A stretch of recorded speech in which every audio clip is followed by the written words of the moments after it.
if you like. Going live. All right. Hey, absolutely, brother. Well, we'll go down so many rabbit holes. So, Corley Moore, Firehouse Vigilance. It is weekly scrap number 108.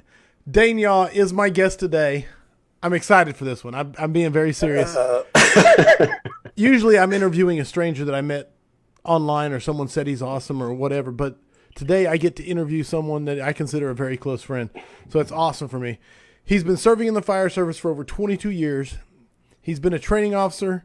He has been on USAR teams. He developed the K9 training program for OK Task Force 1. He and his partner Salsa took second place in the Iron Dog competition. If there is a technician, like if they put technician on something and put a cert by it, then this man has it. You, if there's a technician and you're in the rescue industry, he has it. So bottom line, from rope, swift water, everything in between, he's been a driver. He's been a company officer. Currently, he is the fire training center coordinator at Oklahoma City Fire Department. And everyone, I'm really like glossing over this man's career when I'm giving you the Cliff Notes here. My brother, Dane Yaw, welcome to Weekly Scrap number 108. oh, well, thanks you for having me on there, or on here, actually. Awesome, man. We are kicking it off. Facebook keeps changing stuff on me as far as how everything works. So we'll just adapt and overcome together. Did I Perfect. miss anything in the intro? Anything that you want to add? No, that was way overselling what I did. I just attended a lot of classes. How about that? Fair enough. Fair enough. And you are very, Fair enough. and he's also humble. So you can throw that in there. All right. I'm just getting Speaking everything. of humble, I'm going to go ahead and hijack your deal. Let me see if I can get that picture in there. Oh, dude. That is the man, the myth, the legend, BFD in Blanchard, Oklahoma, lead singer for Not Anyone's Hero. Is that right? Close enough. So did- I you- stole that off your phone the other day. So You did your research, sir. That was the green mohawk days. yeah, back when we all had hair, right? Right? No doubt about it. All right. Now you've completely bamboozled me. I don't often I'm get sorry. bamboozled. All right. I'm heading right into the question. So right off the Go for start, it. you have a very unique perspective. I love talking to you about it when it comes to our profession because you are heart and soul a firefighter, but that's not where you started. You started on the PD side. Yeah, yeah, right. My initial career, like all the good decisions that I did, my life coach pointed me in the direction of a job down in Norman. So it was I just got my paramedic license, and so she said, "Hey, go down here," and it was a premier EMS program down there, and it was actually associated with the police department. So we were actually a division of the PD, like internal affairs or investigations and stuff like that. So the EMS. So I started, went through police academy, police certified, and all that type of stuff. So uh, that's I started my career in service as a police officer Right? or police paramedic. How about that? Right. I know you did the paramedic side, and you did it a few years, right? Yeah, I did it about 4 years, and in that time, the city council voted to dissolve actually that division, and they transferred it to a hospital-based EMS service. And so I had to kind of make a one of the many life choice career Life decisions decisions, of, right? do I want to be a patrol officer or do I want to be a paramedic? And so I went to the paramedic route, really based on the fact that my passion was not law enforcement. My Right. passion was EMS, and so that's why I went down that route and went ahead and transitioned from the police department to a hospital-based EMS service, and then which then led me to the fire department. So Right on, man. Right on. No, I love it. But it does give you a very unique perspective because situational awareness, which is one of the, I mean, I loved it so much. I had you come into my department and teach the class there. And the situational awareness that you developed as a police officer that played into firefighters that a lot of us don't think about. well, we that program was developed as I was joined the fire service. Obviously, I was indoctrinated into it. It is different mindsets of how people are trained. the police department's trained that everybody's going to lie to you, everybody wants to kill you, and so it's very much a paranoid, which puts why police officers are always on point and always skeptical and all that type of stuff. Whereas the fire department training is everybody loves you and you show up and make things better and all that type of stuff, and which really kind of leads us into this false sense of security because the majority of our calls, at least in my department, 80% plus are medical related, and the rest are actual true working structure fires and stuff like that. Right. And we ran into a lot of situations as I was coming up in my career as a firefighter, where we were very lucky and not skillful. And I promoted to sergeant or driver, if you would, as a position, and took a position in the EMS office. And so I was an EMS training officer, and the chief at that time said, with your background, can you develop this program based on situational awareness? And basically what I took was what I learned in the police academy and married that into the fire side, and the connecting those dots between how we size up a structure and how we do our 360, and once we get inside, and relating how we go in on an attack line and we're reading smoke and we're watching bidirectional flow and our flow paths and constantly monitoring these conditions when we get inside the structure of whether we need to stay, change our actions, or go to a defensive operation.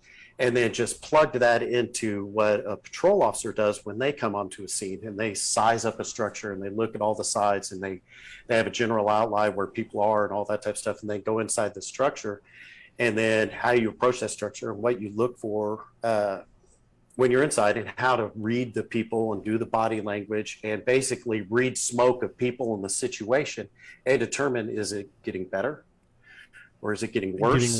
And if it's getting worse, as a tact line and you're pushing down that hallway and your conditions are getting worse and you start painting the walls and occupying real estate, you should do the same on a medical call.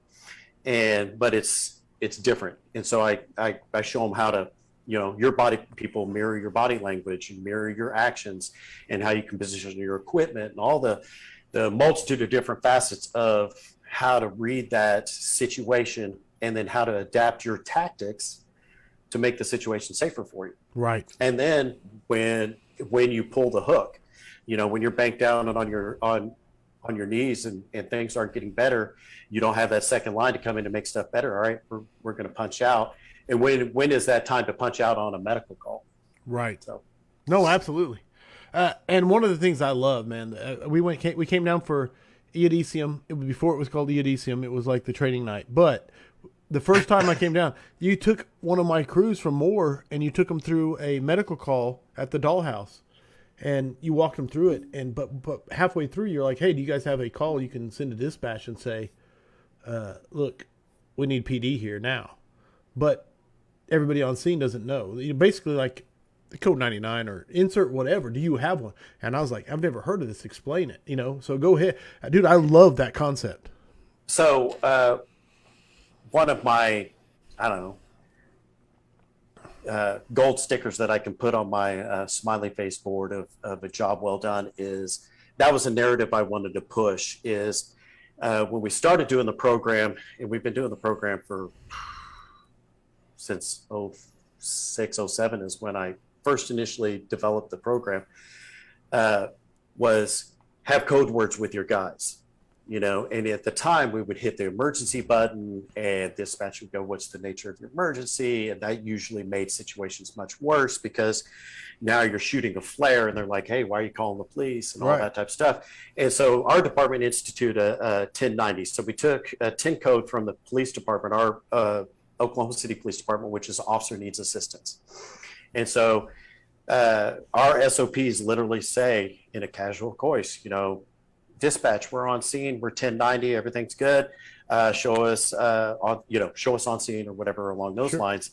And so they can shoot that flare without when you're in a hostile situation or aggressive situation where people's emotions are, Ramped over up. the top, you're not adding fuel to that fire.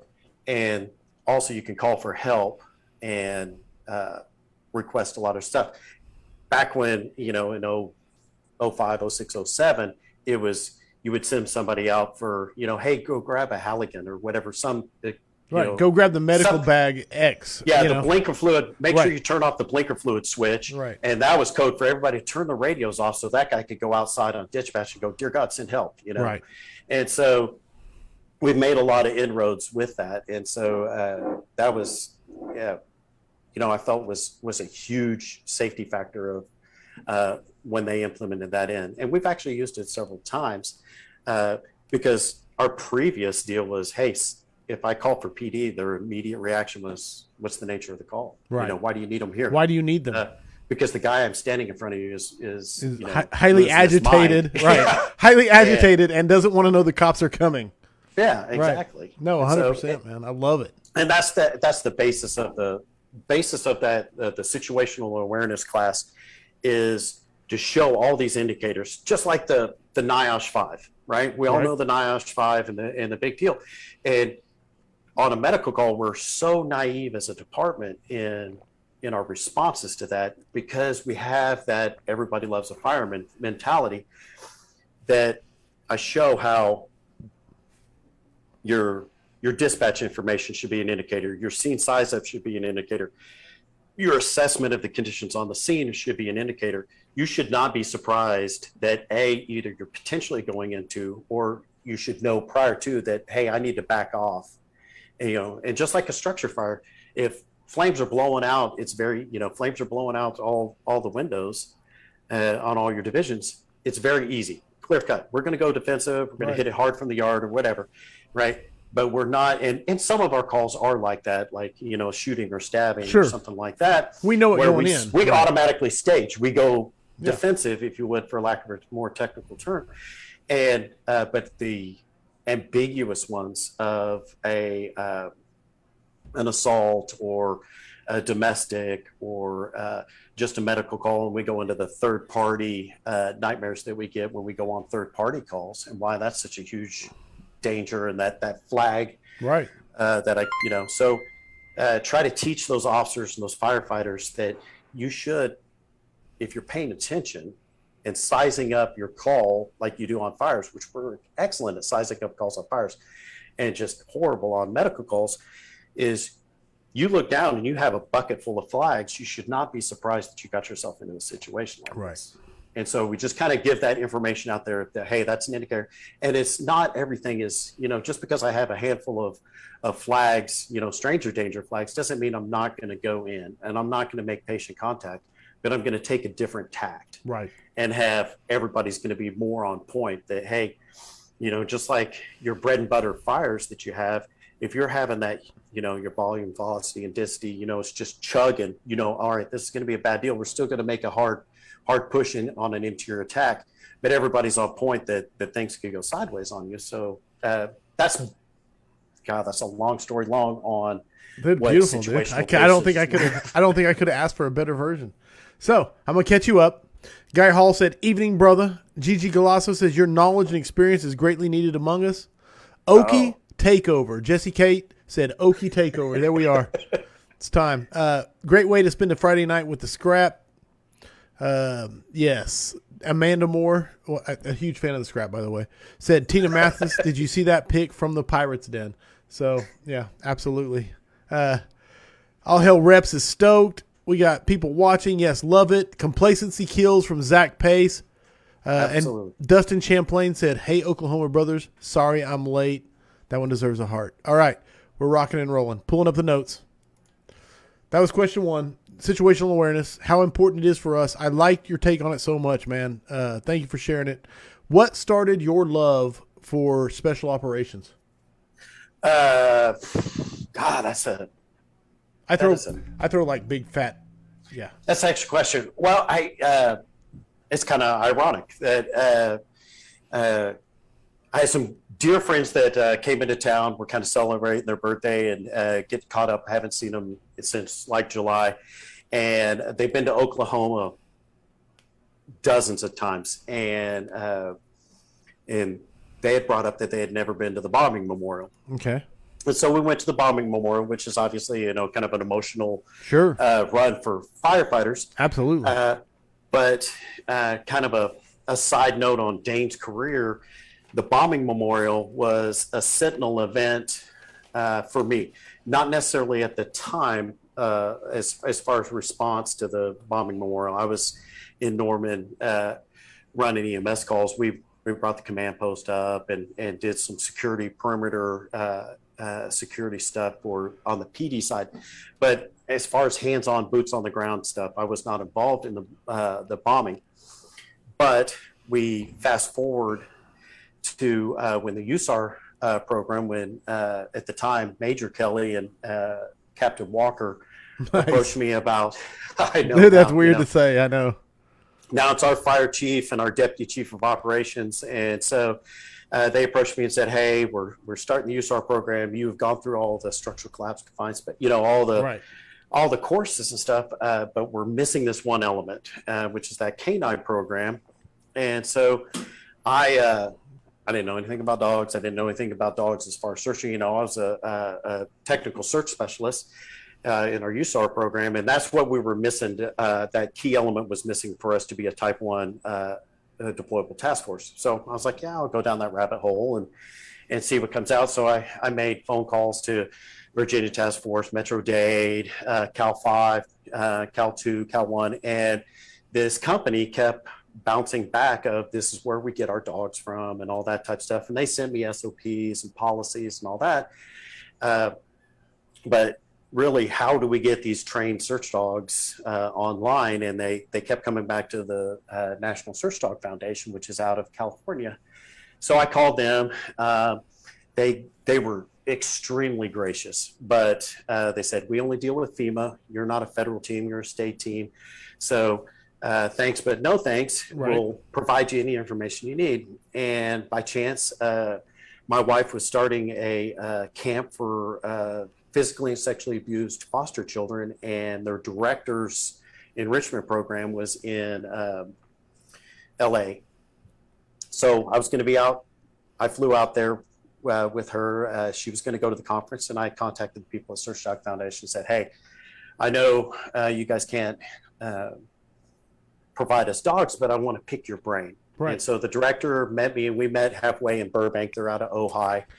And we sat down and started chatting about dogs and the fire department and all that.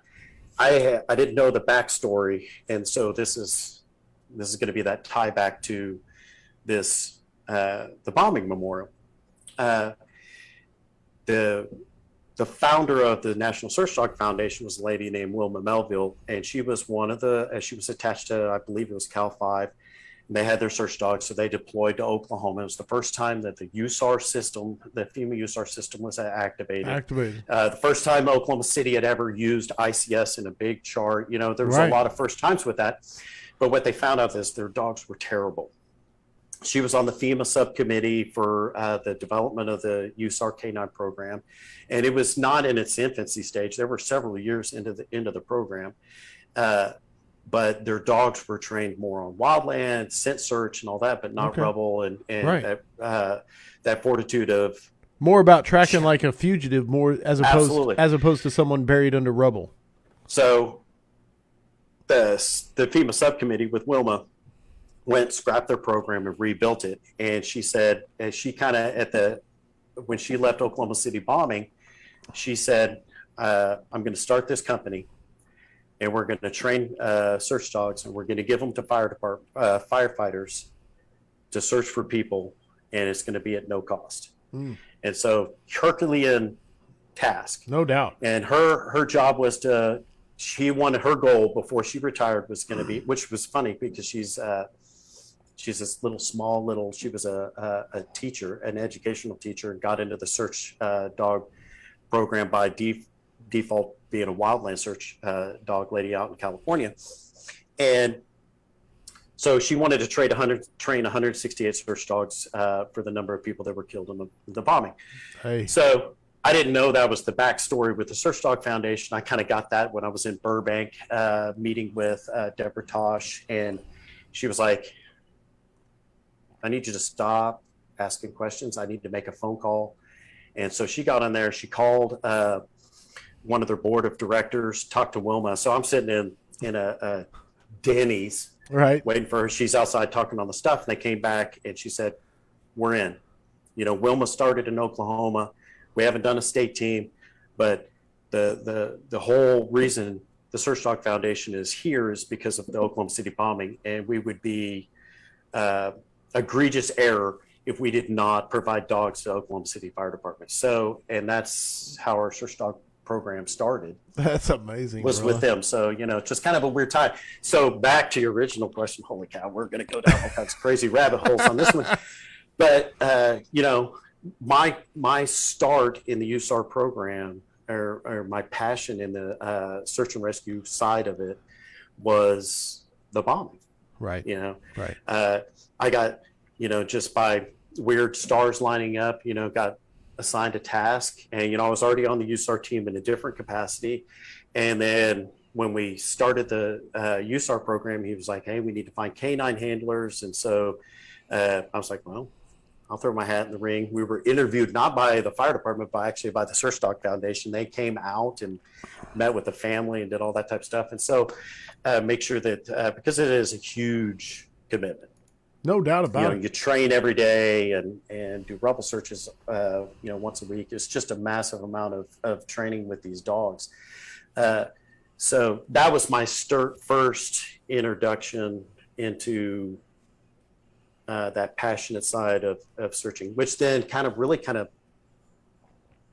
pivoted my career path. When my time was up in the EMS office,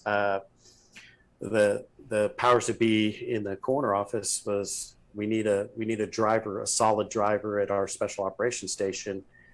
You're already in that mix. Right. And so that's where I went and I drove a heavy rescue for 7 or 8 years, and just kind of that jack of all trades. Right. I fought fire, and we did a lot of we did all the special operations stuff, which was Swiftwater, dive, and 1,000%. And all then that stuff. my interaction, I think Nebraska Task Force 1, I don't quote me, but I'm pretty sure that's who I got assigned to after the May 20th in 2013, just going through rubble and getting to talk to them and their dog handlers and the process and the things they do. What I wanted to ask you was, were you always a dog person, or did this? No. Not at all. Not at all. I thought I was going to get fired. Deborah came and actually came to our house and looked at the house and interviewed my wife and interviewed me. And at the time I had a Chihuahua and a Boston Terrier, and I let the dogs out, shut the door. One dog came back, opened the door, shut the door, opened the door, which was the typical deal. And then after the third time I'd open the sliding glass door and shut the door, the Boston Terrier would come in. And the lady that was coming to evaluate us as to be canine handlers was like, that dog has you trained. And I'm like, I just got fired. I'm such a bad human with thumbs that right. The dog is like, hey, I'm only going to come when you do it 3 times. It's like, I was like, it was a train wreck. So no, I wasn't always. I've had dogs, but I would never have in a million years, if I would have gone back and asked my pre-fire department Dane, hey, would you be a canine handler? No. Right. So it just kind of fell into my lap, really. But now, I don't want to bring up Salsa too much, but you and Salsa were number 2 in the nation. Yeah, we were invited. Being in Oklahoma, we got deployed quite a bit on tornado stuff. Got an invite to New York, which was a competition. They had it called a Iron Dog competition, which was held by the New York fire marshals or New York State rescue deal. And there was a 20 dog teams from across the United States. And we flew into New York, and I was caught with my pants down from when I got off the airport or off the plane. got off the plane, grabbed my baggage, went out, and there was a guy standing there with a sign that said, Dane Yaw and Salsa. I got in a car, and we had grid coordinates, and we started our stuff from there. Just And right there, right out the gate. Yeah, dude, and that's awesome. GPS. Yeah, it was GPS coordinates. You would show up at a warehouse and do a wider search inside a warehouse and find your victims and mark, and you were scored on all that. Once you finish that, they give you GPS coordinates, and you'd be out in the middle of a field and not sure you're at the right place, and a Black Hawk helicopter would land, take you to some other place, and you'd go to search a rebel piles. It was 3 days of chaos. No doubt, dude. And I was really excited the fact that we scored second. Our team did. We were paired with other people. There was a guy from Kansas that we were paired with. We had a search team manager. There was a new guy from Rochester. And so we were all just shooting from the hip, running and gunning. And Oklahoma, our Oklahoma teams were 1, 2, and 4. Nice. So I was very, very, very proud of our representation on the Iron Dog. So. Right on, dude. No, do you think that owes to the bombing? I mean, better or worse?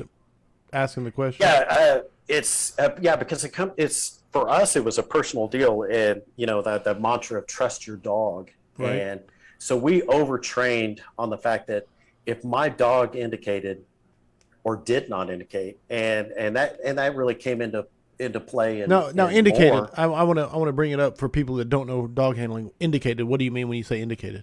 Okay, so we'll send the dog off on a search. They'll do a search pattern. They'll get into a scent cone, and then they'll weave in and out of that scent cone until they find that sweet spot, that most concentrated deal, and then they'll do a focus bark. And so they'll head down and bark until we pull them off, and then and that's their indication that they found somebody. And so that's a live find indication. So we'll throw them a bumper, and they that's the game. Right. The dogs are playing professional hide and seek. They don't right. know that they're looking for a victim. They think that victim is, because when we train, we'll actually bury victims that have their toys, and when the dog indicates, we'll stick that toy out of a hole or a crack, and that's the game. The game. And so they're always, and so in that training, I'm going to compress about 15,000 steps into one. Okay. Is the dogs will look on a pile. So the dogs that showed up at the memorial building, they would pull everybody off the pile. They would search, right, to not confuse the scent pool. And that the 2.0 post Wilma Melville rewriting the program, we actually train with people on the pile. So you continue searching on the pile and continue doing that. And the dog will go, okay, that's Steve over there, and he's no fun because I can see him. Right. He ate onions. I'm looking for the jackass that's hiding. Right. With my toy. Right. And so that's kind of basically how we train the dogs. They're looking for the guy that's hiding. Right. Whew. So. No, that's awesome. Hey, and there's a difference. I'm asking because I don't know. Cadaver versus live search. Is there? Yeah. The training is very similar. Instead of using victims, you use cadaver parts. You can do a lot of solo. Cadaver people are weird anyway. And so so their training kind of really lends to the fact that they search for dead bodies. Right. So they can hide cadaver parts onto the rebel pile, and then when the dog indicates, they can reward and all that type of stuff. So it's the training is very similar. It's that scent training, whereas our dogs are not. They're indiscriminate as far as scent pool. Right. So I couldn't give Salsa your shirt and go, hey, go find Corley. She can't do that. Okay. It's not like a wildlife tracking. So, but the training is different. There are some dual cert dogs that will do cadaver and live find. We never bought into that because we never wanted to have a question of a negative result. Right. One of the things that we had in the bombing, which really set our program back, the canine program back quite a bit, was the boots on the ground. When they were searching, the dogs would indicate, they would dig and find a deceased victim. And so there was a lot of, yay, we found a victim, and then, damn, the dogs found a deceased victim. Right. And so those guys were now in charge of our department, and they were like, these dogs suck anyway. We spent all our time digging for lunch pails and cadaver or deceased victims. And so it really kind of set our program back a little bit as far as instituting it, because there was that skepticism from the guys that were now in charge, because they had seen, I don't want to say poorly trained. They were the best trained dogs that we had at the time. They were just not trained at that at the level that they needed to be. And so we never bought into a dual certified dog. You were either a cadaver or a live find. And then that was rock solid, that if my dog had a negative indication, I knew. And if my dog had a live find indication, there was no question whatsoever. There's a chance you're gonna make a save if right. And so we just never wanted to go down that road. Okay. So we always have, and Tulsa has got several cadaver dogs, but they're single source cadaver dogs. Okay. And their live finds are single source. And it's fascinating to me, because I've never gone down that rabbit hole, at all. So it's fascinating. And I love dogs. I mean, you know me. So. Oh, yeah. Yeah. I have like a stable of horses I call dogs. Yeah, you do have a stable of horses. Yeah, okay, so I'm going to catch you up. I'm going to say LJ Guy said Dane Yaw is one cool dude. I'm going to click like on that, because I'm going to say. Love you, LJ. I'm going to try and get a heart to it. Guy Hall III said, always got to be vigilant on EMS calls. I've been in more fights riding the box than working in a prison, law enforcement, and firefighting, and not fights that were initiated by my crew. So there you go. 100%. Most were drug or alcohol induced. He did follow up with that. Mike Emilio said, Eights is watching. Oh, no. Well done, brother. He gave you a well done, brother. I'm going to be judged by my peers at my old station, so that's terrifying. Robert Ramirez, one of my favorite people in the whole world, said, good stuff, gents. That bombing memorial was an amazing experience and one of the highlights from our trip to OKC. A must-do. Great content, Brother Yaw. Dane, thank you. That means a lot for my boy from Florida. He's been in the mix. So there's no doubt. And Jacob Johnson said, Dane, my dude. Robert said, our dogs and handlers on Florida 2 are the absolute best. They provide a huge tangible and intangible resource on long deployments. 100%. Absolutely. And Kyle Perisic says, strong work, Mr. President. And I want to say, it was very intentional. Like, I got my... Yeah, I was intentional. If I could step away from my thing, I have the exact same shirt sitting on the bed. I switched out to throw props to my my buddy. No, it's awesome, man. But no, Mid-America Fools. For those that don't know, Dane Yaw is the president of the Mid-America Fools right here. Oklahoma City metro area Fools organization. So I want to give a shout out to Jacob Johnson. He has been, unbeknownst to him, kind of a champion sentinel being for some change within our training division. So shout out to you, Chief Johnson. Any details down there in Texas? Do what? I said, is there any details on the impact or anything? Or do your damn job.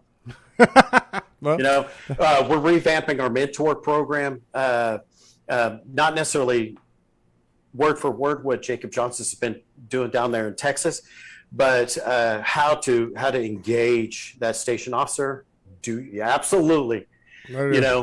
I need to get a sticker like that too. I have it actually. I wish I would have taken a picture of it. I have it actually. The one that the big thick gold letters. Yeah. No, it's the black and white big one. It's on the back of my computer screen. So when you walk into my office, it says, "Do your damn job." Do your damn job.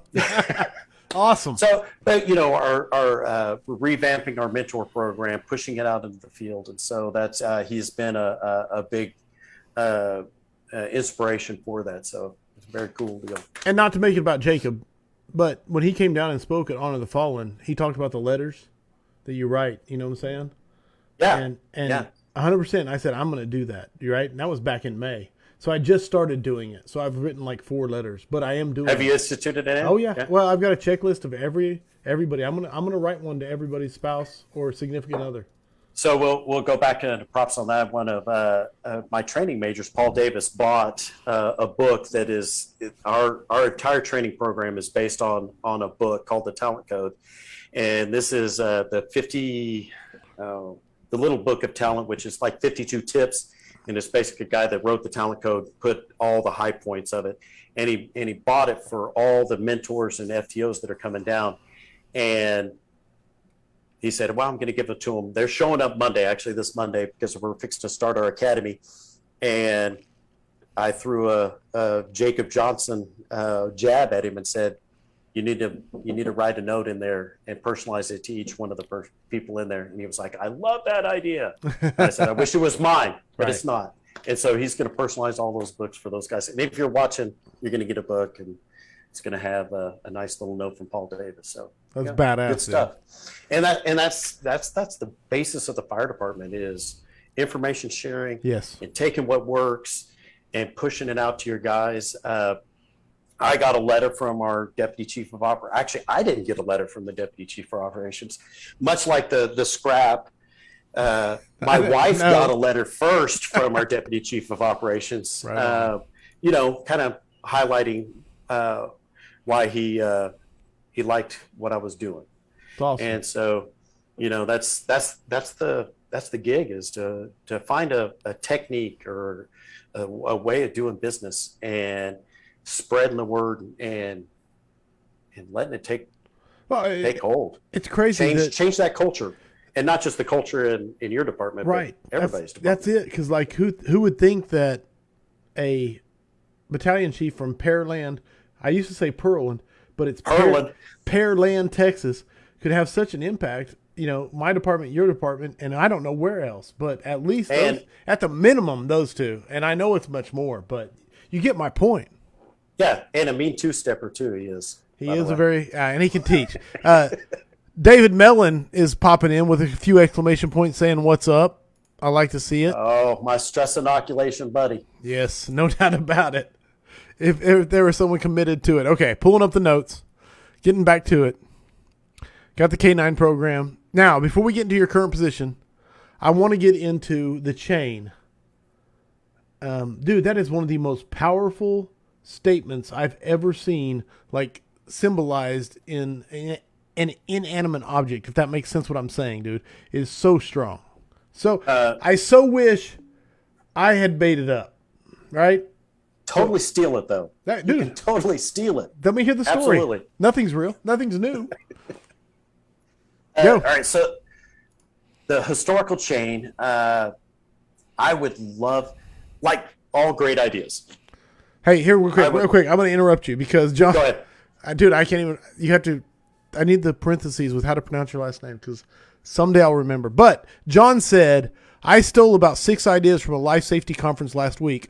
What is the best idea you have stolen over the years? So I interrupted you to be the lead in for this story. Go ahead. The best idea that I've stolen, or the historical chain? Now I'm all off the map. No, historical chain, and then we'll go to the question. So, all right, we'll circle back to John Seal. All right, so Soljan.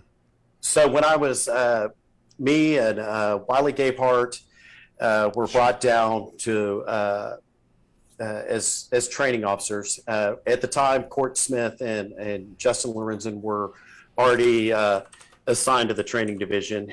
We got one of the FTOs, which was Tim West Sitton. He was coming down, and we just kind of got a collection of minds, and we were at Henry Hudson's, of all places, doing flights and trying to really kind of round table what the academy was going to look like, the themes behind the academy, and all the nuances of change that we wanted to do. And I can honestly say I don't know where the chain came, the idea came in, and who actually was the idea. But Court was really adamant about.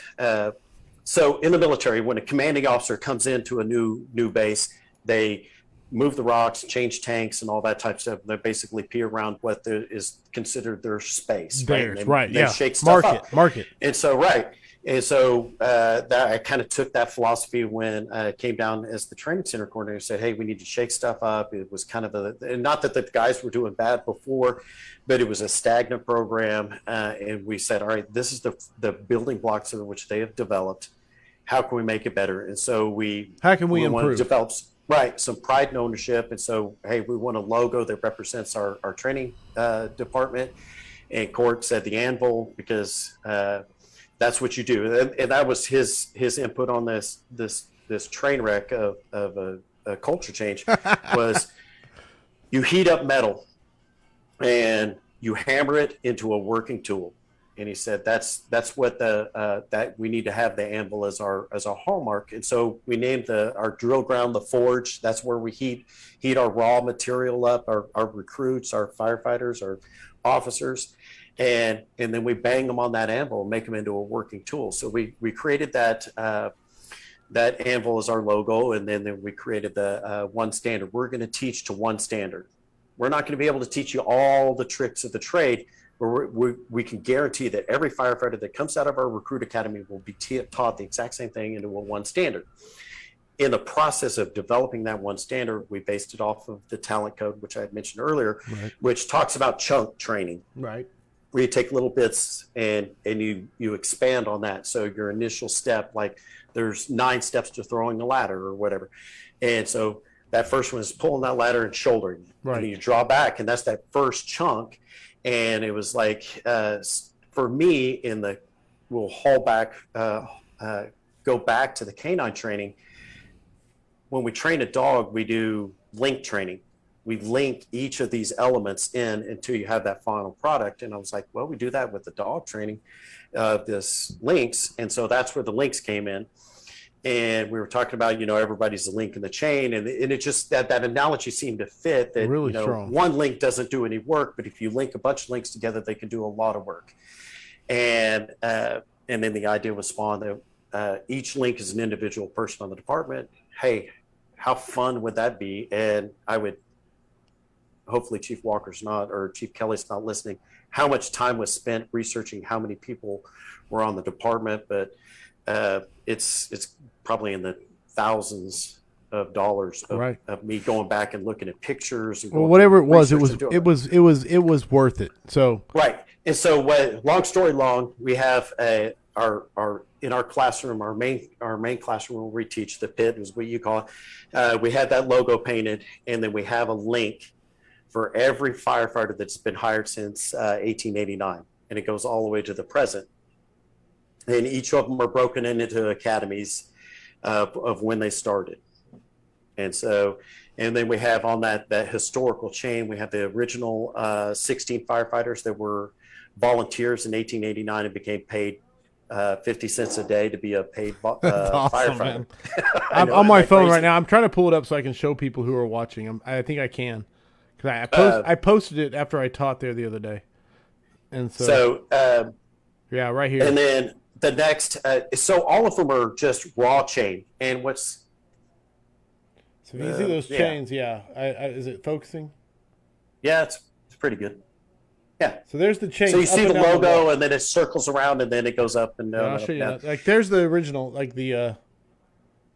yeah. That's where it wraps around, and then it goes to that, going up and down the wall. So that is actually a somewhat accurate number of every firefighter that's been on the job. So we have the first 16, and those are actually painted red, indicating honoring those first 16 firefighters.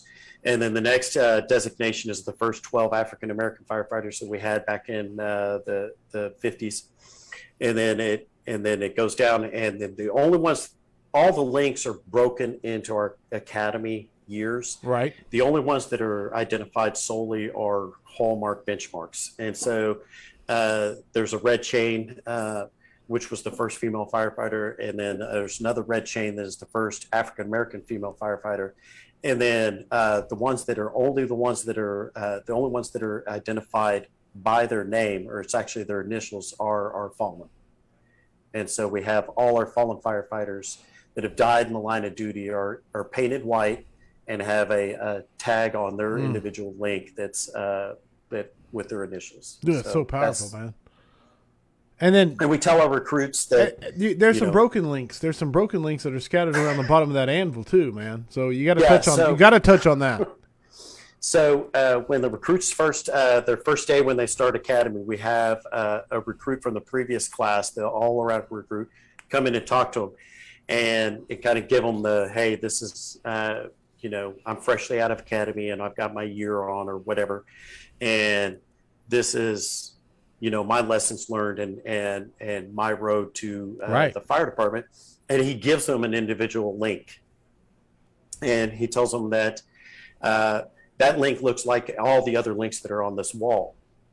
And he said, but you're not attached to that. So if you screw up, everybody's going to identify you as those links up there. So don't get a DUI. Don't do stupid things. Don't do all that, because they're going to say the Oklahoma City firefighter, Right. not an individual link, and you're not that part of that.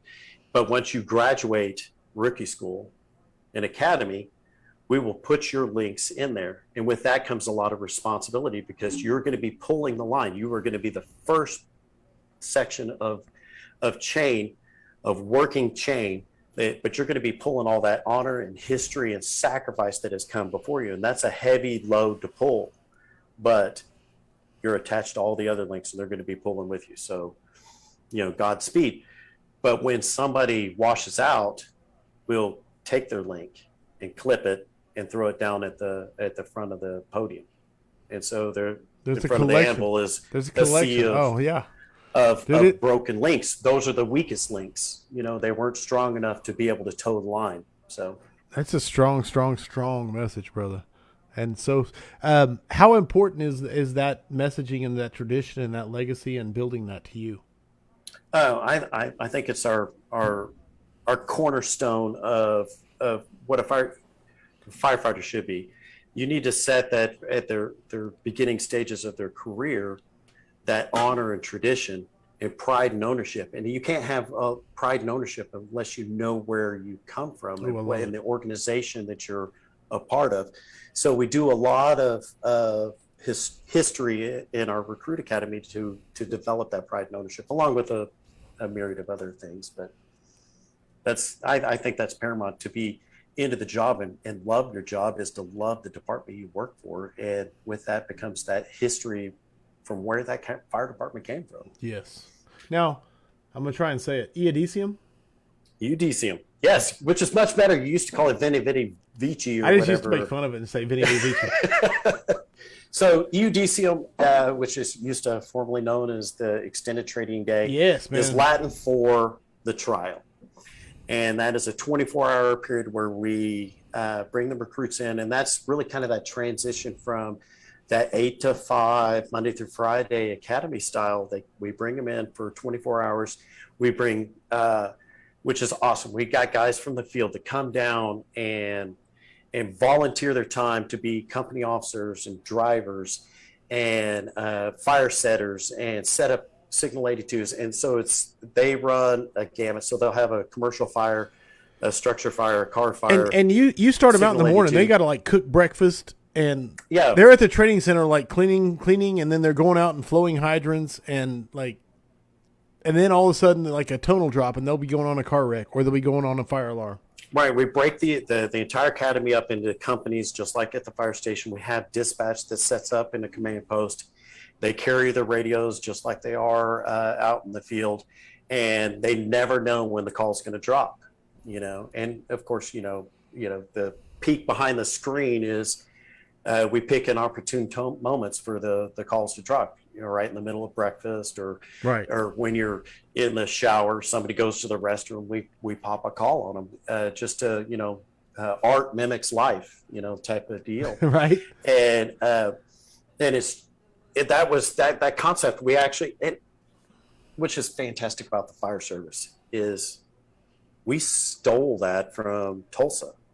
Tulsa does the exact same thing, not nearly on the scale that we do now, but so I'll throw them under the bus on that one. But we stole that idea, that 24-hour training day, from them, and they incorporated it how we can do that with the resources that we have. And like I said, we'll have more volunteers from the field than we do actual recruits going through the evolutions. And now our police department's bought in. They want to. They saw it, and they want to incorporate their recruits to do car accidents and coordinate off the areas. Yeah, work with fire accidents, on an accident work scene. with the fire, access. IMSA's actually come on board. They want to bring their new paramedics and EMTs into the mix. Last and so year, actually, last year you reached out to us and said, "Hey, neighboring department, us, right, can you mutual send?" aid responses, Yes. and so it's just grown into this huge, crazy deal. We brought in ride outs from the field and run them through chiefs assessment stuff as far as disciplinary problems. So we'll incorporate those recruits and bring them in so that they see how the disciplinary problems work and all that type of stuff, and they have to problem solve. And it's just grown into this organic deal. We brought Mellon down that just screwed everybody up with stress inoculation. I'll So say this, anybody- like the first day, we sent an engine company there, and you guys incorporated them and said, "Hey, your first due on this, it's a commercial fire. Your first due, go," and plugged it in and went. And then like you had a wife of a training major, a training captain, lieutenant, come up and grab the captain as he tried to get off the rig, shaking him and saying, my babies are inside there." You know, just that kind of, yeah. It was actually, and we've actually taken stuff, which is, I'm always constantly amazed at how the fire service evolves and how training evolves. As just, Mellon came down and did his, he's inside a bird, hopefully NIOSH and OSHA's not listening, or my bosses. He's fine. He's inside. He has a complete burn room. encapsulating mask. He's fine. Yes, mask, and he's naked, or he's not naked. He's Skivvies. Partially clothed. How about that? And as soon as they force the door, he pops out, and he's using, which is crazy. He's using fireman speak, right? So that huge stress inoculation, they are not used to a victim. They've never had that. Even right. A victim running out at him, he grabs him. He says, "My wife and child are on Charlie Division 2, Charlie Delta Corner." So he's using fireman speak, right? Trying to break through that where you run from that prefrontal cortex back into your amygdala. Lizard brain, right? And yeah, the lizard brain.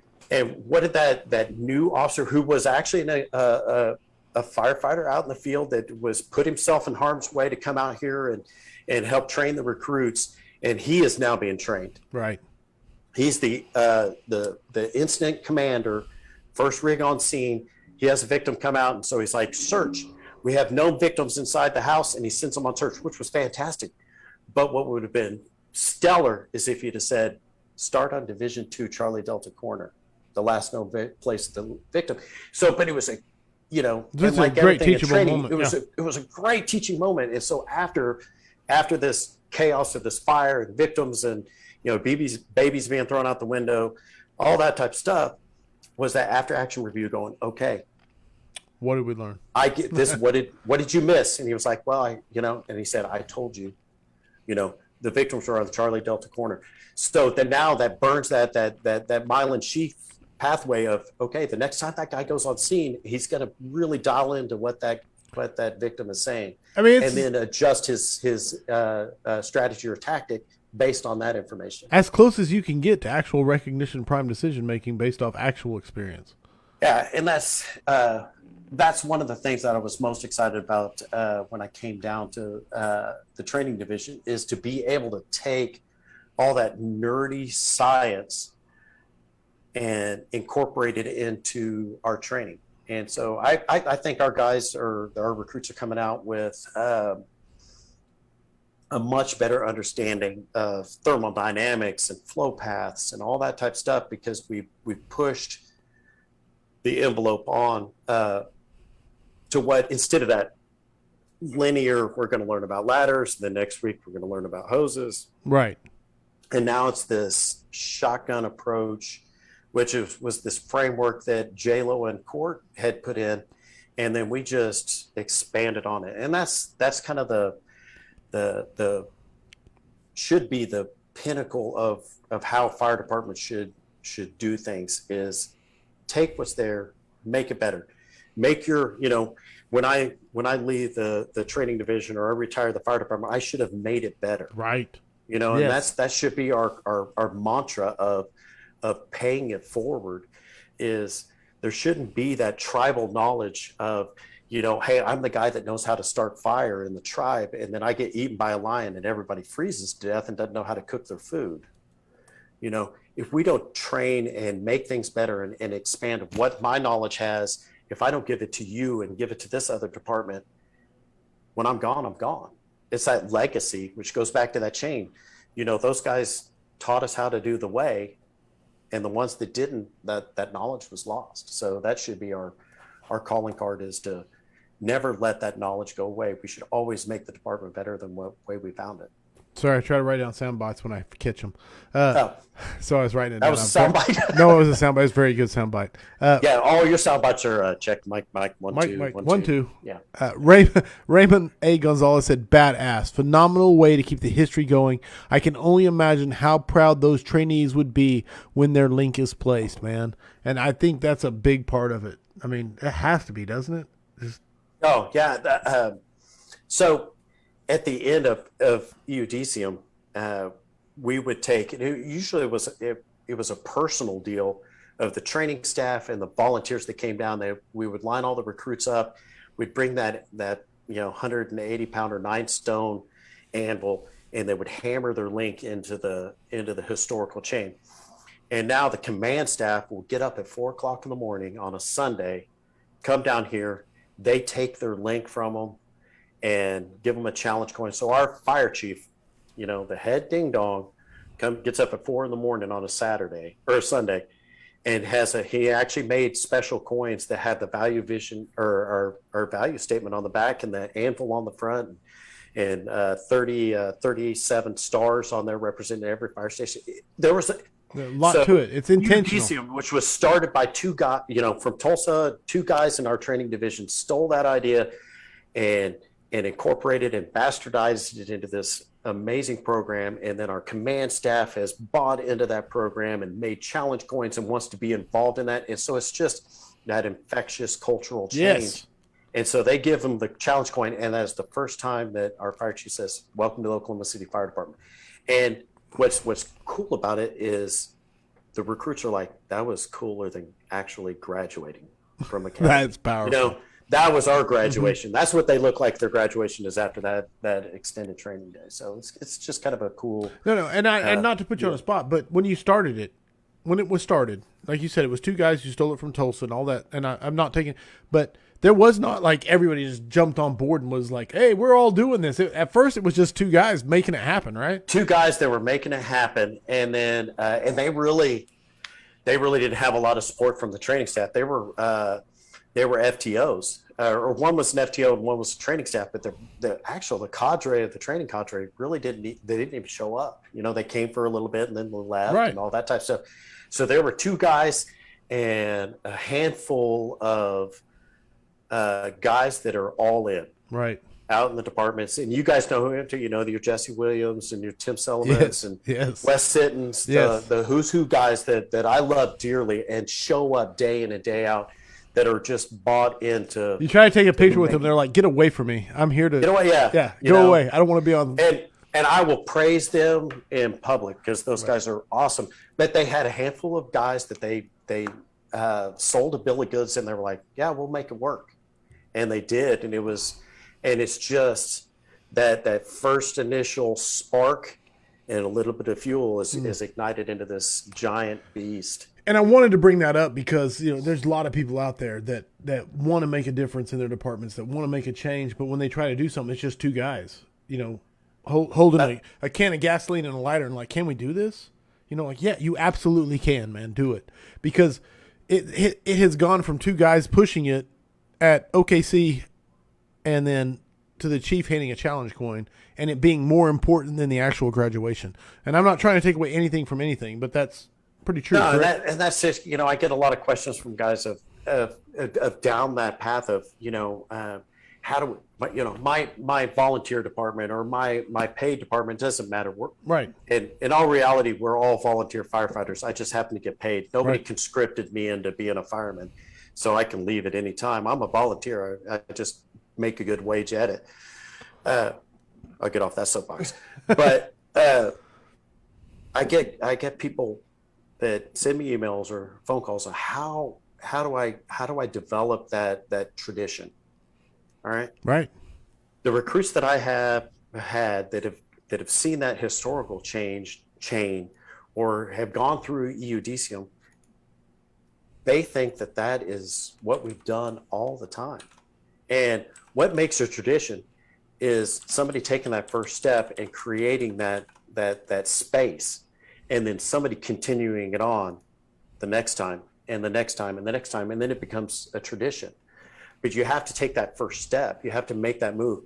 And if you're two guys with no support going, hey, this is a really cool idea, let's push it. And it goes back to, God dang, I can't remember the guy, the 10%, 100% of the time. He's watching right now. He just said, Rob Fisher. Oh, is he? Yes.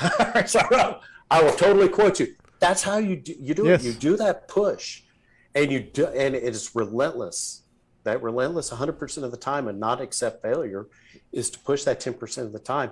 And eventually you'll push through that envelope, and you will get guys to jump on your board. The tail will truly wag the dog. No, it's awesome, man. And you're living proof, because I'm going to read you some of the quotes, which is badass, phenomenal way to keep the history going. I can only imagine how proud those. Yes. Amanda Miller said, y'all, dang. So I'm with y'all with an apostrophe. I'm guessing she's from Oklahoma, but definitely the South. Dang. It's hella exciting to hear someone speak of creating a core identity with the Anvil and Forge concepts. Investing in a departmental history and promoting a heart and mind buy-in is absolutely key to retaining firefighters and giving them something deeper to rely on. Indoctrination of core fire service principles is sorely needed. So good to hear this kind of thing is being heard and adopted. And so that's just the kind of thing people identify with, grab onto. Tyler Berry from my own department said, outside departments have also benefited greatly from the extended training day. And that's what I'm saying. Like, when you first started, it was just a couple guys making it happen. And now a couple of guys playing around on a weekend. And, two years in a row. 2 years in a row, you've allowed us to send up an entire company to plug in and get live fire training, real deal, radio communications, people coming up and grabbing them, as much stress. I mean, it's amazing. So, absolutely. Where am I at? Well, and I'm hoping if we could pull it off this time, obviously everybody's aware of our issues with the amount of number of just the sheer volume of recruits we had this time. But we fully fledged, because there's a tremendous amount of value in getting that mutual aid response and working with other firefighters. We have 620 square miles, and I want to say, don't hold me to the numbers, but like 23 city entities that we interact with. Yeah. Not necessarily fire departments, but counties and all that type of stuff. So automatic aid now with Bethany, automatic aid with Yukon, automatic aid with Midwest City, automatic aid with Moore and Norman, that's going to be our standard of care. And we got to figure out how to interact, and what a better way to interact in a stressful, time compressed, manpower limited. And we learned a ton from Moore, because our incident commander doesn't I know. go in on interior. It was a big, like, he went in and we're like, what the hell's going on? And so, it was a great learning experience for us of not necessarily how we do business is not right or wrong, but how, I do me. The only way we were going to find out, but I need to, was the next house fire was the only way we were going to find out, when everybody's going like, and there's a that disconnect. Our citizens are the ones that pay the price, expecting us to figure that out, and that is not the time to go, what the hell's going on? Figuring it out at EUDCM and is way better than on the fire ground. What my ultimate arcing goal would be to do many EUDCMs for our mutual aid companies. We'll bring in that'd be awesome. 35s and your companies that actually, the companies that actually mutual aid with each other, bring them down. We do live burns, and you guys get to interact. We get dispatch involved, and they do that'd be great. The patching and all that. Let's do that next week. After November. Let me get my a little bit of a rookie class coming at you. Just a little. Where are we else? Rob Fisher, the man, said, Corley, it only takes one person to make something happen. 100%. Absolutely. One person can make a difference. Keep pushing forward. Shine your light. Rob Fisher said, amen, brother. 2 exclamation points. I'm pretty sure he was acknowledging being acknowledged, but that's where the quote came from. 10 pounds of pressure 100% of the time. Got to be willing to be a man on an island sometimes until someone is convinced. That came from DK Deck. Corey Summers said, "We can handle it. The training division has always found a way." Yes, one of my training lieutenants that's really stepped up to the plate. So that's awesome. 1,000. Yeah, love it, man. All right. Pulling up the notes. We're over an hour already, Dane. Oh, all right. Yeah. Well, all right. It's nice talking to you guys. We'll see. I did not even get to the meat yet, but so I want to ask you, because I don't even know the numbers. You sent them to me, but I didn't write them down. So advice to someone in charge of training recruits, man. Like, what would your advice be to them? Because you're in charge of the training academies. Like, and I wasn't going to bring it up, but you get my son. My son's starting in like, I don't know, 12 days at OKC fire training. Hold on. My battery is dying, so I'm getting somebody to come in here because I'm banging off my. I'm hot spotting because my Wi-Fi at the hotel is. If crap, I lose so. Dane, you guys get me. So if you lose me, all right. So I apologize. I was just sending a flare. Advice to people in charge of training. Advice to people in charge of training is realistic training. Make your training realistic. Mirror what you do in the field. What is terrible about every department is you get your hand-me-downs. The equipment you have is the guys are out there using Halmatro battery operated hydraulics, and you're still teaching them off of a Genesis with cables and all that type of stuff. Try to make your training realistic, and it's not an easy task. But the best idea or best advice I would give a new training officer is get into the books, find out the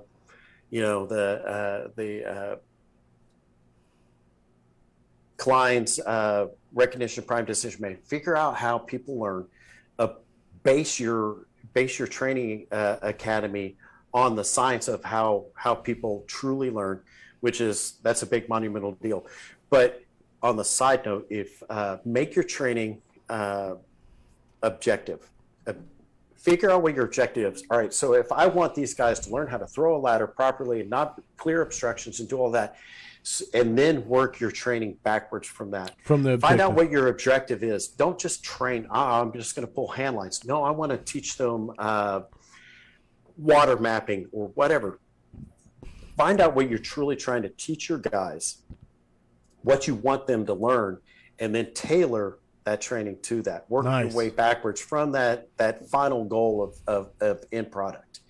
And don't be afraid to break from the IFSTA model. The IFSTA model is great because that gives you a starting point. But we will take that. Firefighter 1 and Firefighter 2 is, I'm going to throw out stupid numbers, like 140 hours of training. 1 hour of that is based on, or 1% of that is based on fire behavior. Why are we not teaching more of that? No doubt about it. Fire behavior is our bread and butter. 100%. If you do not understand your enemy and how that enemy works and that fire behavior, fire behavior, how can you do your job? Building fire construction. Yeah.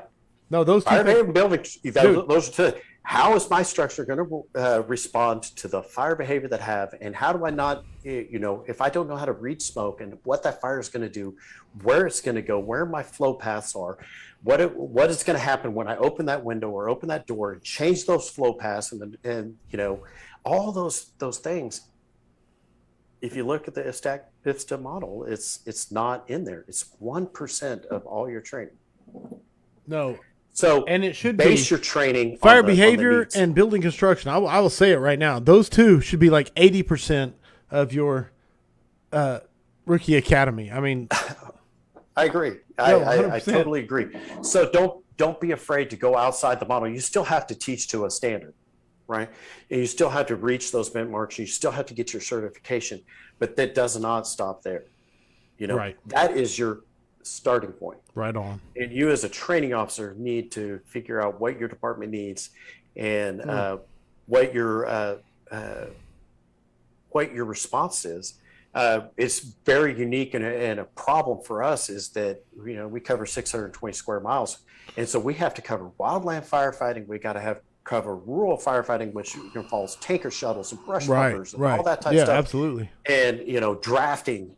And then to the other extreme, how do I teach a guy to fight fire on the 30th floor of a high rise, and how to pump that and do all that type of stuff. So, but and then in the middle, your bread and butter, what is that bread and butter, 1,000 square foot, 2,000 square foot room and content structure fire.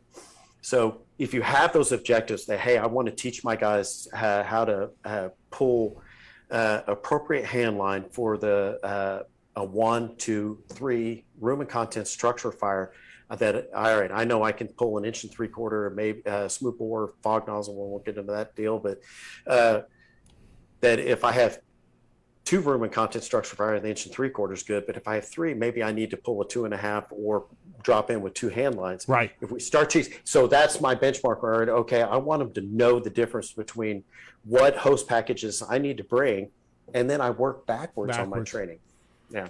No, and you got that would be that's the long answer to a complex problem. Long answer, long question. Yes, I love it. I love it, man. I love the scrap, and I love the answers I get. Start with the end in mind. DK Deck said that. DK, let me know if it's not DK. If it's Dick Deck, let me know. But amen. Training is no longer one size fits all. Absolutely. Rob Fisher said yes. At least 80% of the didactic. So Sean Hoskinson, is that one of your guys? Yeah, that's Hochi. Okay. My boy. Hochi said he is the epitome of a senior firefighter. Love it. He is awesome. I asked because he said we have the best training in this part of the country. 2, 3 exclamation points. Top notch live fire training. They will work with anyone until they are comfortable with whatever part of the job they are struggling with. Hands down, the best we've ever had in my 25 years. But he said that, but he didn't say who he was with. So I was guessing he was with you. But no, that's massive props from an awesome firefighter. I appreciate it, Hochi. Very good, very good. Scott Schmidt said, "Thank you. Just confirmed. You just confirmed my endeavor, developing RPDM abilities every drill possible. Our goal tells us our way." Dude, that's a great way to state it. Brother, reach out to me. I got all kinds of RPDM stuff. So, and the crap that I have is free knowledge. I'll give it everybody. Man. Write a book on it. Vouch for it. DK said Derek Keel. There it is, Derek Keel. But I've been called worse and survived. Chief Keel was just a litter mate of mine. So, way to go, Chief. All right, that was the DK. So yeah, absolutely. So I apologize if I mispronounced. Amazing Chief, by the way. And if anybody has the pleasure of working for me, it would be an honor because he is as solid and salty as they come. Rock on. Okay, so we go into books. Books that you think firefighters should be reading. Doesn't have to be a firefighter book, but what do you think firefighters should be reading? I love to hear this stuff. Okay, so I actually came prepared this time. I have all of my books except for one. Okay. So can you see that one? Yeah, the stress effect. Great. The stress effect. What's great about this is, all right, so everybody should be a mentor or a mentee if you need somebody to model your stuff out. The guy that Skinny Rob Gilkerson was a firefighter of mine now. He's promoted to a sergeant. I think he may be a lieutenant now. And we've always shared books back and forth. And he was like, hey, you ought to read this book. And I'm like, hey, you ought to read this book. And he turned me on to this one, which was The Stress Effect. And it is The Stress Effect: Why Smart People Make Stupid Decisions. Right. Such a great byline. It's into the nerdy weeds of cognitive development and neuroscience on why, when you get into that time compressed, high stakes stuff, how can you be successful? Right. And what's great about, I'll starting out, because I had time on Rob in our department. And so I always kind of considered myself the mentor. But what's great about our relationship is there are many times I'm like, damn, he is mentoring me. I am the mentee more often than I'm the mentor to him. And so that's the way it should be. But he turned me onto that book. It is a great book on how to overcome that, getting it back here in that amygdala, pushing up into that PFC. Love it. The next one, The Little Book of Talent. Okay. It is 52 little quotes out of Coyle's book on the talent code. And the talent code, for those of you guys that are training officers or developing a training program, this is how they train Olympic athletes. Okay. The talent code is based on that. You know, the bust the myth on 10,000 hours to master a skill. And it is just nugget. They're like 3-page little deals, nuggets on how to train firefighters. Now I want to dig. It talks about athletes, but it's you can no, easily 100%. equate I want to to dig. I want to firefighters. dig. I'm like, do you like talent code better, or do you like the little book of talent? Little Book of Talent. Better. The talent code is an excellent read, but if you don't have time, Hit that one. the Little Book of Talent is like the cliff notes Right on. to the talent code. And you know, it's just like simple stuff like when you're explaining a technique, and it talks about a tennis player. If I tell you that you need to swing your backswing into a deal, into a linear approach and a flat line deal, that doesn't mean anything. But if I explain it to you in a simple term of I want you to sweep everything off the table, Right. right? Or I want you to strum the guitars like they're on fire. It's just those little simple memory techniques of visualization that how you can incorporate solid skills. Nice. So, and our training program is all based solely on the talent code. You get to give 100% credit to Daniel Coyle. Daniel Coyle and Court Smith, who was the one that came across it, and we based everything we did. Now we dumped a whole bunch of stress inoculation and on top of it, science behind right. on top of that. Our academy is everything we do in our academy is really based. I love it, on man. legitimate or intentional goals, that right. objective based. What do we want them to get out of this, and then we work back and how can we incorporate that into the academy. So, I love it. all right, next one. Woo! Woo! Leadership and self-deception. It will screw you up. Yep. You'll figure out. We were talking about the. What was the? God, I just drew a blank on the term. Imposter. Oh yeah, the imposter syndrome. Imposter syndrome, right? Yeah. The leadership and the self-deception of how you, as leaders, can go down a weird path, and how do you avoid that weird path of personal bias and all the stuff that goes in it. It's a great read if you want to take that next step into that leadership role. And there are firefighters out there right now that are like, I'm not a leader. I'm not a driver. I'm not an officer. I'm not a chief or anything like that. Leading can take place at the boots on the ground. Yes. That tail that wags the dog. 100%. So we're all leaders in some aspect. And, that always goes back to that Harry Truman. Everybody said, not all readers are leaders, but all leaders are readers. So get into the books. Figure it out. If you don't have time, get them on audio. I listen to a lot of audio books on the way to and from work and crush it with other stuff. Another one that I don't have actually physically with me is The Source of Power, which is Klein's stories behind his research into recognition, pride, decision making. Okay. And so Sources of Power gets way in the weeds and the science side of it. Everything Klein does gets in the weeds. Oh, it's terrible. And I'm like having to backtrack and re-listen. This is one of the audiobooks that I'm listening to, or have listened to twice. Now I'm going through the third time because it's just so intense on how we put all these things together and how your neural pathways go in and how and it even dabbles into like PTSD and how you can pull that back and all that, and how it becomes PTSD becomes ingrained into your neural pathways and all that. So it's neuroscience and nerdy stuff. And this one I'm going to throw up because, like I said, my life coach, the person that's been responsible for all my great decisions, turned me onto this book. Okay. And what's great about that is this. Oh, wow. Right? Yeah. It is 53 pages, and it is phenomenal. Okay. Right? I've not read it, so I need to read it. It's all based on that right there, sticky note leader.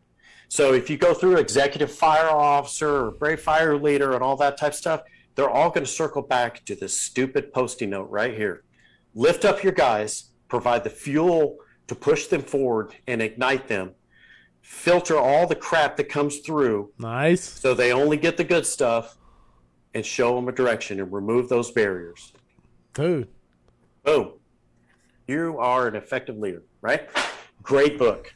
Love And it. it's 53 pages. And if you're like, I can't read, well, any jackass can read 53 pages, right? Yes. And you will be an effective leader if you pay attention to the stories that are in it. So, there it is, man. Dude, that might be the best.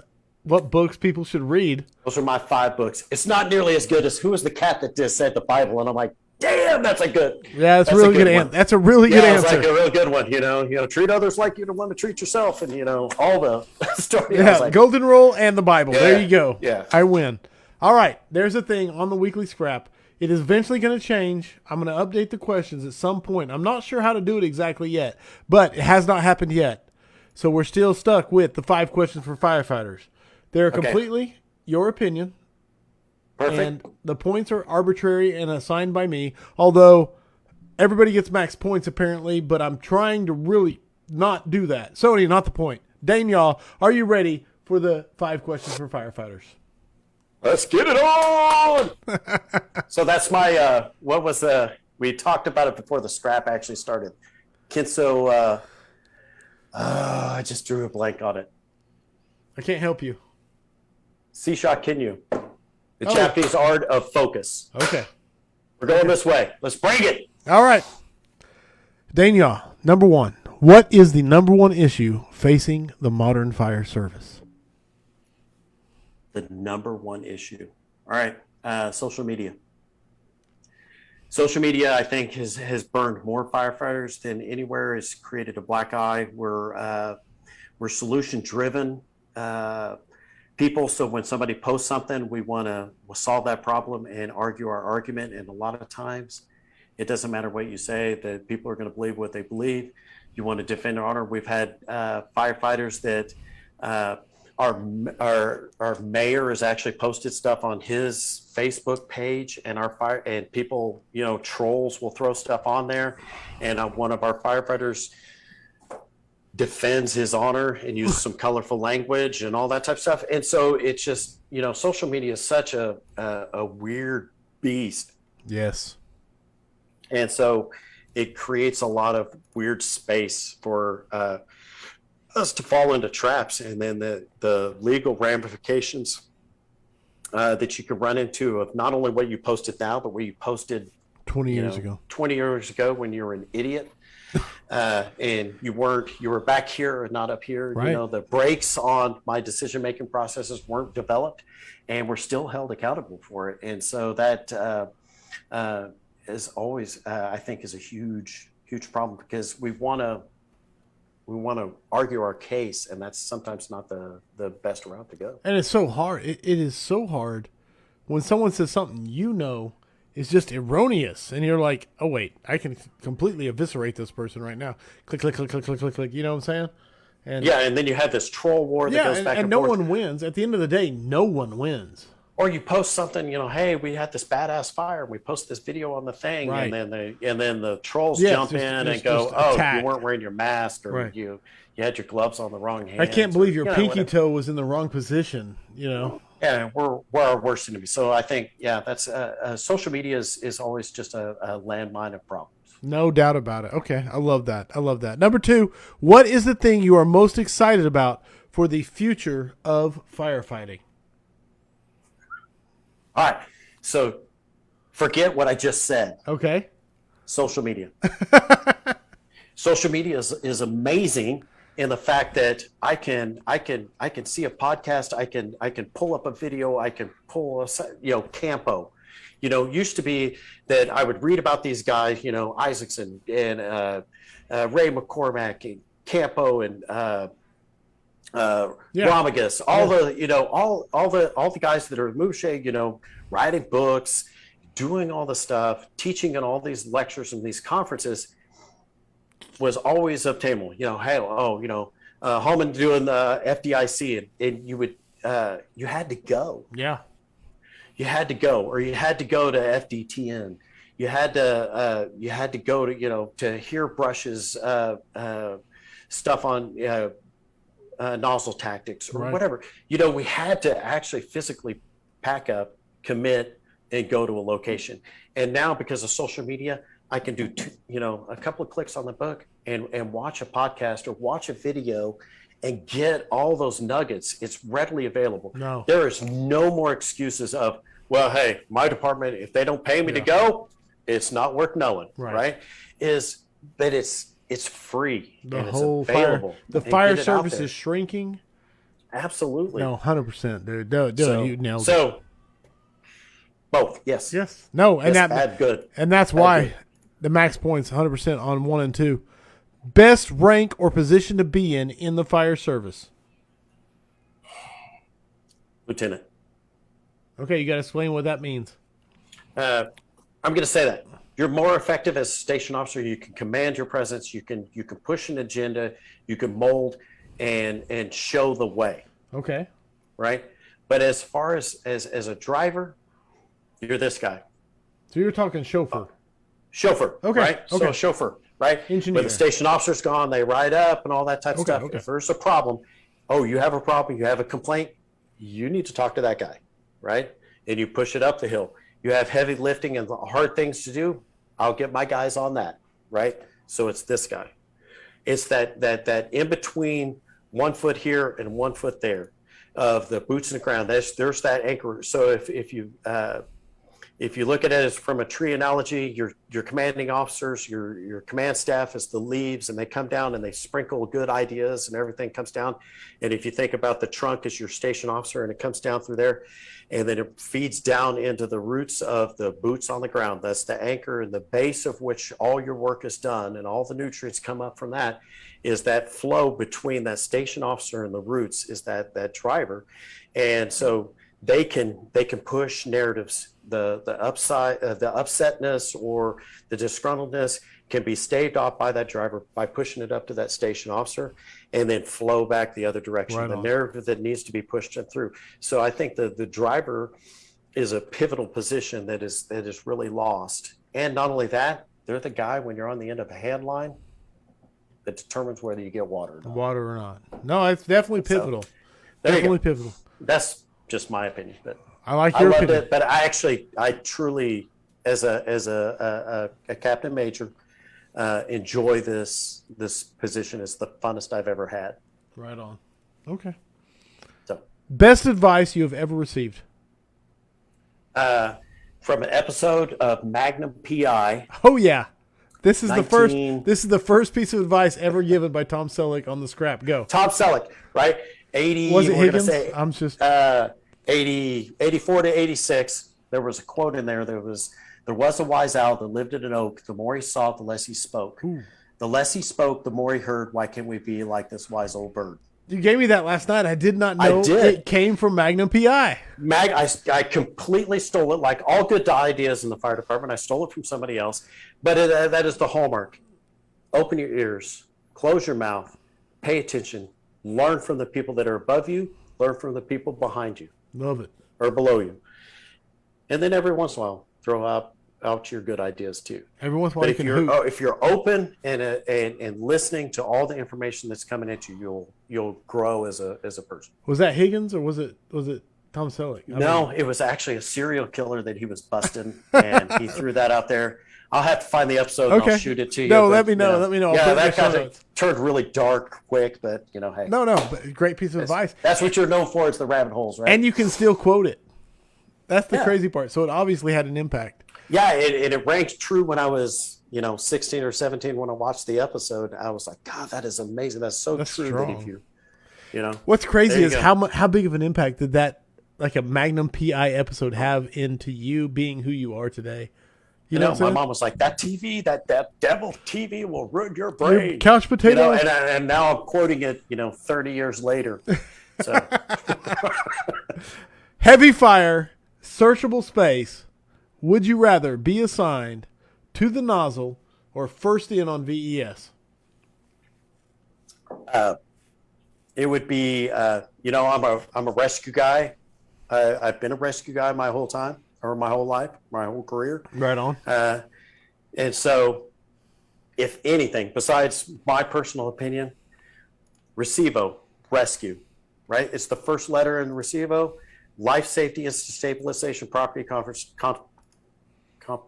Yeah. life safety is Conservation. property We got conservation, right? LIPS, right? Life safety. So if that is not your goal, that to expect victims and to find victims, that is, we're not here to put out fire. Love it. Fire attack is only to recapture searchable real estate. Yes. Okay, I that's love it. all fire attack is to own and save real estate so that search can take place. Because if the building's fully involved, we're not doing anything, right? That's so. Life safety is our goal. So vendor search is our goal. Rescuing people, expect the victims, bar none. I don't think it's been articulated better. I love it. I love it. And if anything, who gets on the news? The person that runs out with the victim in their arms, or the guy with the nozzle that said, "Yeah, I kicked ass on that one." Right. No, that never happens. Even if it's a They mannequin. killed the fire. Right? Go to the greatest movie ever Even made. if it's a mannequin or a dog, Yeah. right? Yeah, coming out with your mannequin on backdraft, right? Yes. Love it. There it is. Officially, number 108 is in the books, brother. Boom, in the can. I I don't- appreciate you. No, I got to like half the questions I had for you. But Oh. it's awesome, man. It's awesome. Yeah. If someone wants to get a hold of you, reach out to you, how can they do so? Okay, so send me an email, Dane, DANE .yaw, YAW at OKC.gov. So drop me an email or 405-615-9311. Drop me a text. I'll send you whatever I got, and if you and I will steal whatever you got. So that's the whole idea of the fire service is to pay it forward or pay it back. One of the That's other. it, man, dude. I love that. I love that. And 100%, you catch this guy at conferences across the country, and he is 100% the real deal. That's why I love him. So, other than that, I'm trying to think. Bears of the Oath next week. Bears of the Oath, Shane Bentley. Conference. Oh, I didn't even get to Mid-America Fools Fire Conference. Go. Yeah, 22nd, 23rd. Give some hype. Give some hype. We please. got Ray McCormack, the man, the myth, legend, the FDIC keynote speech of all times, the most viewed, is going to come in. He's going to be our keynote speaker. We have breakout sessions on the 22nd. 5 really solid instructors that are going to be teaching, just throwing nuggets. And then the 23rd, we have hot tracks with Bentley, or not Bentley, but Dave Mellon's going to come down and sprinkle his magic. We got vendor search under fire conditions.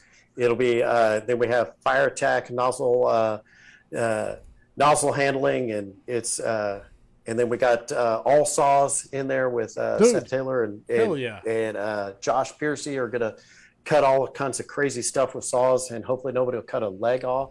But it'll be a great time. So get on Mid-America Fools Facebook page, find the link, join in. Come on, it'll be good too. We have 100 spots, I think, available or not available. We have 90 people that are, or 95 that are already signed up. So space is limited, but jump in. We'll put chairs in the back. If you can be in Oklahoma at the late October, get a seat if you want some badass training, badass lectures from some of the best in the service. If worst case, you get a cool T-shirt like what Corley's wearing and a free meal. So, yeah, come on. Love it, man. Hang out with a bunch of fire nerds, and we'll burn some stuff down. So that's Mid-America. That's Mid-America, end of October. Bears of the Oath, conference number 3. It's next week. I'll be there. I'll be teaching. I want to see you there. I want to get pictures with you with Mutts Don't Scrap. So look for me there. Guests coming up. When I get back, there's a lot going on in October, but Nicholas Papa, Ventilation, FDIC, Fire Engineering book. Dude, it's going to be a great book. I mean, a great scrap. He's That'll be a good one. Yes, I 100% think so. And then November 1, Dave McGrail, Chief Dave McGrail from High Rise Ops, man. It's just, and so you started off here and you're just going to ramp up, right? I start with Dane. Yeah. No, start with Dane. I don't rank and people. ramp up to people that I started with the best. I started with Dane, and it's like everybody else is just top tier. Such a lie.